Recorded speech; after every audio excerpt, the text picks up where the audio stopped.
রাসূল সাল্লাল্লাহু আলাইহি ওয়াসাল্লাম বলেন, মেরাজ রজনীতে আমি যখন গেলাম, একদল লোকদেরকে দেখি বিশাল বড় বড় ফ্যাট, অনেক বড় বড় ফ্যাট। এই ফ্যাটের ভিতরে আমি দেখি বাহিরের থেকে দেখা যায় সাপ পিচ্ছুদে বড় বড় বড় সাপ।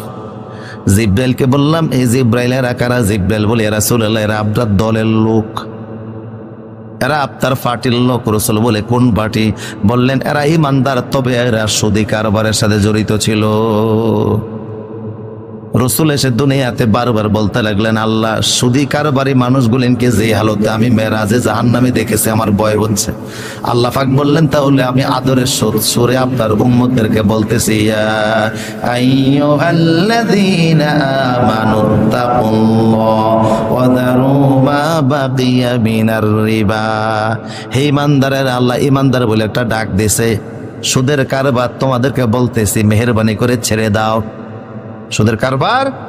ওয়াজারু মা বাকিয়া মিনার রিবা ইন কুনতুম মুমিনিন, যদি মুমিন হও সুদের কারবার ছেড়ে দাও। যদি না ছাড়ি, ফাইন লাম তাফআলু ফাআযানু বিহারবি মিনাল্লাহি ওয়া রাসূলিহি, যদি সুদের কারবার না ছাড়ো তাহলে আল্লাহ এবং রাসূলের বিরুদ্ধে যুদ্ধের জন্য প্রস্তুতি হয়ে যাও। তার মানে হলো যারা সুদের সাথে জড়িত এরা যুদ্ধ করে কার বিরুদ্ধে? এত বড় অপরাধী ক্ষমা পাবে কিভাবে? আল্লাহ পাক বললেন, সুদী কারবারি যারা, এরা হাসরের ময়দানে আমার কাছে দাঁড়াবে। আল্লাযীনা ইয়াকুলুনার রিবা লা ইয়াকুমুনা ইল্লা কামা ইয়াকুমুল্লাযী ইয়াতাখাব্বাতুশ শাইতানু মিনাল মাস। হে নবী, আপনি বলে দেন, এরা হাসরের ময়দানে আমার সামনে যখন দাঁড়াবে, মনে হয় যে জিনে ধরা রোগীর মতো এরা হবে।